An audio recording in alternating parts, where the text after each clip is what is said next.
কিভাবে ইবাদত করবে, কিভাবে বন্দেগী করবে, কিভাবে রবকে পাবে, রবের সান্নিধ্যে যাবে, সব কিছু পবিত্র কোরআনের ভিতরে আছে। শুধু তাই নয়, একজন মুমিন মুসলমান কিরকম প্রস্তুতি নেবে এবং প্রস্তুতি নিয়ে কবর যে একটা বস্তু মানুষের সম্মুখে পরকাল নামে একটা জিনিস যে আসে, এই জিনিসের ভিতরে বিশ্বাস স্থাপন করবে, তার মূলনীতি পবিত্র কোরআনুল কারীমের ভিতরে আছে। শুধু তাই নয়, মানুষের যে মৃত্যু হবে, এই মৃত্যু সম্পর্কে আল্লাহ সুবহানাহু ওয়া তাআলা বলেন, কুল্লু নাফসিন যায়িকাতুল মাউত। মানুষকে এবং এমনকি যে ব্যক্তির প্রাণ আছে এমন ব্যক্তিকে মৃত্যুবরণ করতে হবে, এটা সবাই বিশ্বাস করে। একজন ইহুদি, খ্রিস্টান, নাসারা, বৌদ্ধ, শিখ, এমনকি অন্য অন্য আরো ধর্মের অবলম্বী ব্যক্তি যদি হয়, তবুও সে বিশ্বাস করে মৃত্যু নামক বস্তু আমাদের সম্মুখে আছে। এই জন্য আমাদের মৃত্যু থেকে শিক্ষা গ্রহণ করতে হবে। মৃত্যু থেকে কেউ পলায়ন করতে পারবে না। মৃত্যু তার সম্মুখে আছে, এখান থেকে কেউ পলায়ন করতে পারবে না। এই জন্য আল্লাহ তাআলা বলেন, কুল্লু নাফসিন যায়িকাতুল মাউত। মৃত্যু তোমার হবে, মৃত্যু থেকে কোনো ব্যক্তি পলায়ন করতে পারবে না। আল্লাহ তাআলা সূরাতুল জুমার 30 নম্বর আয়াতে বলেন, ইন্নাকা মাইয়িতুন ওয়া ইন্নাহুম মাইয়িতুন। নিশ্চয় মুহাম্মদ সাল্লাল্লাহু আলাইহি ওয়াসাল্লাম মৃত্যুবরণ করবে এবং তারাও মৃত্যুবরণ করবে। যতগুলো মানুষ আছে প্রত্যেকটা মানুষ মৃত্যুবরণ করবে। শুধু তাই নয়, মৃত্যু যে হবে, এই মৃত্যুর অকাট্য দলিল হিসেবে আল্লাহ সুবহানাহু ওয়া তাআলা সূরাতুল আর-রহমানের 26 এবং 27 আয়াতে বলেন, কুল্লু মান আলাইহা ফান ওয়া ইয়াবকা ওয়াজহু রাব্বিকা যুল জালালি ওয়াল ইকরাম।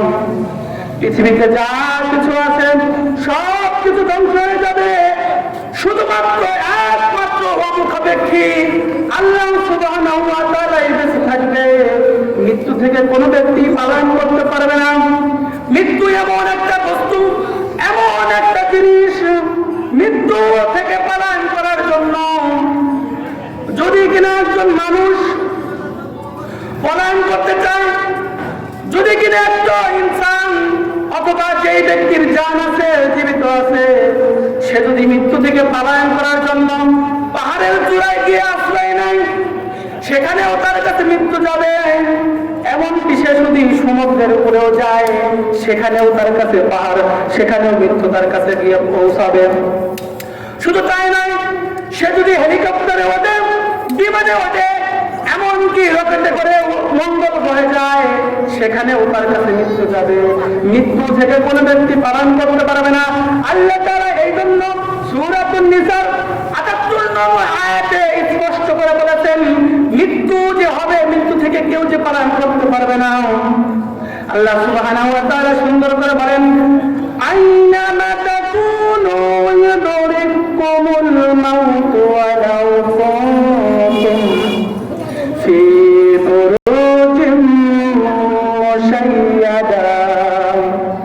আইনামা তাকুনু ইউদরিকুমুল মাউত ওয়ালাউ কুনতুম ফি বুরুজিন মুশাইয়াদা। তোমরা মৃত্যু থেকে পলায়ন করার জন্য যদি শিলা জনিত অথবা পাথর দিয়ে হোক অথবা এমন কোন শক্ত পদার্থ দিয়ে হোক, যদি কিনা মৃত্যু থেকে পলায়ন করার জন্য একটা সেতু নির্মাণ করেন এবং তার মধ্যে যদি সে অবস্থান করেন, এমন জায়গায় যদি অবস্থান করে সেখানেও তার কাছে মৃত্যু যাবে, মৃত্যু থেকে সে কখনো পলায়ন করতে পারবে না, মৃত্যু তার কাছে আসবেই আসবে।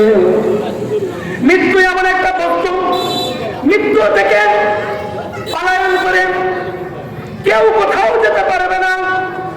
এমনকি আমি আর আপনি যদি মনে করি মৃত্যু থেকে পলায়ন করে আমি সময়ের পরিপ্রেক্ষিতে ইন্তেকাল করব, কিন্তু মৃত্যু থেকে কখনো পলায়ন করা যাবে না। শুধু তাই নয়,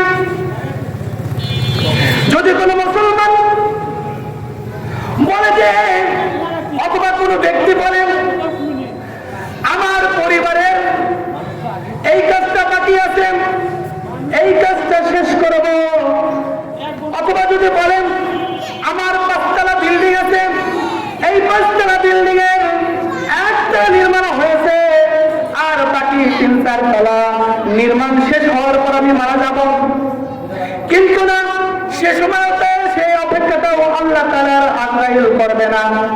একজন মুসলমান যদি বলে এখন ধান কাটার সিজন চলতেছে, সরিষা বপনের সিজন চলতেছে, একজন মানুষ যদি বলে আমার ধান কাটা শেষ হোক এরপরে আমি মারা যাব, অথবা আমার সরিষা বপন করা হোক তারপরে আমি মারা যাব, এমন যদি বলেন, তবুও সে এখান থেকে পলায়ন করতে পারবে না। মৃত্যু একজন ব্যক্তির 1 মিনিট পরেও হবে না, 1 মিনিট আগেও হবে না। আল্লাহ সুবহানাহু ওয়া তাআলা এই কথার দলিল হিসাবে সূরাতুল মুনাফিকুনের 11 নং আয়াতে আল্লাহ তাআলা বলেন, ওয়ালাই ইউআখিরুল্লাহু নাফসান ইযা জাআ আজালুহা। আল্লাহ তাআলা কারো মৃত্যুর সময় আমার 1 মিনিট আগেও তার জান কবজ করাবেন না, আবার 1 মিনিট পরেও তার জান কবজ করাবেন না। যেই সময় আল্লাহ তাআলা একজন মানুষের মৃত্যু নির্ধারণ করে রেখে দিয়েছে, এক্স্যাক্টলি হুবহু আল্লাহ সুবহানাহু ওয়া তাআলা যেই সময় নির্ধারণ করেছে ওই সময়েই তার মৃত্যু তার সম্মুখে এসে উপস্থিত হয়ে যাবে। ইতিহাস সাক্ষী, সাহাবায়ে কেরামের ঘটনা সাক্ষী, নবীদের জীবনী সাক্ষী, এমনকি পীর আউলিয়া ওয়ালিয়াদের জীবনী সাক্ষী। 1 মিনিট আগেও হয় নাই মৃত্যু, 1 মিনিট পরেও হয় নাই মৃত্যু। মৃত্যু থেকে পলায়ন কোনো ব্যক্তি করতে পারবে না। জনাবে মুহাম্মদুর রাসূলুল্লাহ সাল্লাল্লাহু আলাইহি ওয়াসাল্লাম এমন একজন ব্যক্তি ছিলেন যার সম্পর্কে আল্লাহ তাআলা বলেন তিনি নিজেও দরুদ পড়েন এবং দুনিয়ার সমস্ত মানুষদেরকে দরুদ পড়ার কথা বলেছেন। তিনি আর কেউ নয়, জনাবে মুহাম্মদুর রাসূলুল্লাহ সাল্লাল্লাহু আলাইহি ওয়াসাল্লাম। আল্লাহ তাআলা বলেন সাল্লু আলাইহি ওয়া সাল্লিমু তাসলিমা। আল্লাহ বলেন আমি নিজে আল্লাহ, আমি মুহাম্মদ সাল্লাল্লাহু আলাইহি ওয়াসাল্লামের প্রতি দরুদ পড়ি।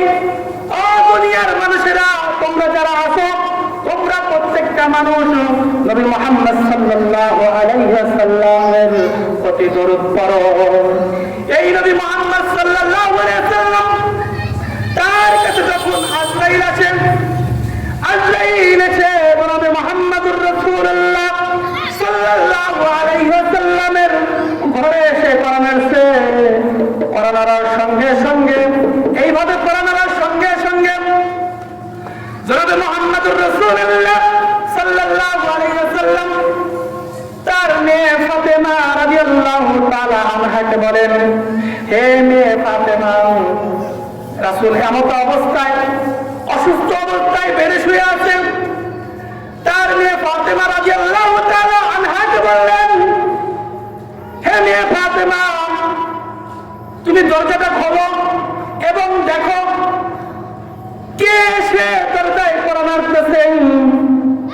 সাথে সাথে তার মেয়ে ফাতেমা রাদিয়াল্লাহু তাআলা আনহা দরজা খুলে দিয়েছেন। দরজা খুলে দিয়ে সে আতঙ্কিত হয়ে পড়েছে, দৌড়ে বাবার কাছে চলে আসছে। বাবাকে এসে বলছে, হে আমার পিতা,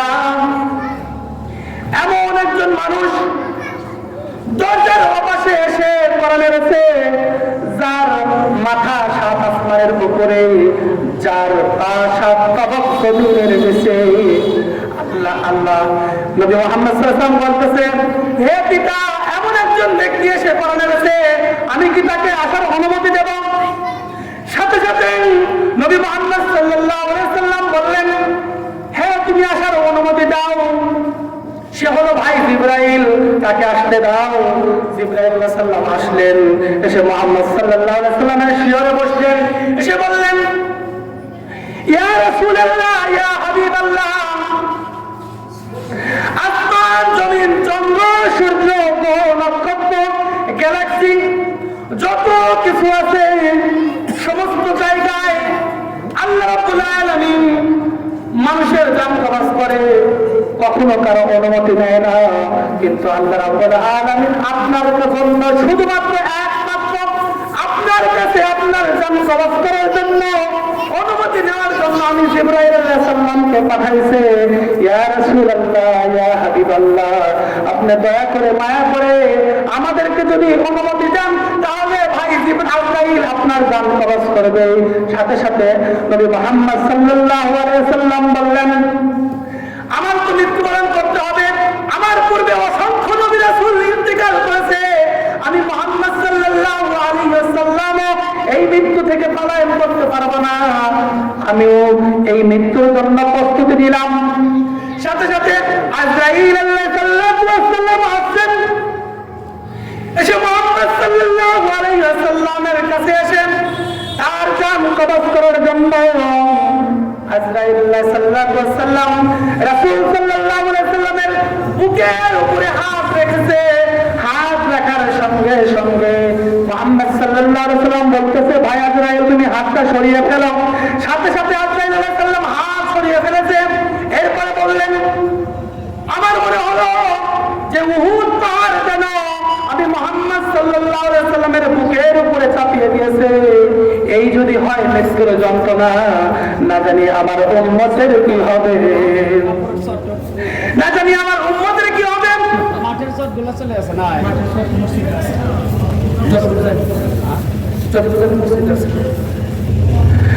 নবী মুহাম্মদ সাল্লাল্লাহু আলাইহি ওয়াসাল্লাম বললেন, এই যদি হয় মৃত্যুর যন্ত্রণা, তাহলে আমার যে শত শত উম্মত আছে, এই উম্মতের মৃত্যুর যন্ত্রণা না জানি কত কঠিন হবে। আল্লাহ তাআলা বলেন, আল্লাহ তাআলা রাসূল সাল্লাল্লাহু আলাইহি ওয়াসাল্লামের কাছে নির্দেশ করে, আল্লাহ তাআলা বলেন, রাসূল সাল্লাল্লাহু আলাইহি ওয়াসাল্লাম আল্লাহকে বলেন, আল্লাহ, এই যদি হয় মৃত্যুর যন্ত্রণা, তাহলে সমস্ত যন্ত্রণা আমি মুহাম্মদ সাল্লাল্লাহু আলাইহি ওয়াসাল্লামের বুকে চাপায়া দেন, কিন্তু আমার দরদের উম্মতের বুকে যেন একটু মৃত্যুর যন্ত্রণা হয় না। আল্লাহ তাআলা তাই করলেন, সুবহানাল্লাহ। এই জন্য মৃত্যু থেকে কোনো একজন ব্যক্তি পলায়ন করতে পারবে না। মৃত্যু এমন একটা বস্তু যেটা কিনা দুদিন আগে আর পরে আপনার সম্মুখে আসবে। কোন সবের বাস আপনার জন্য রেডি আছে আপনি জানেন না। কোন মসজিদের খাটিয়া আপনার জন্য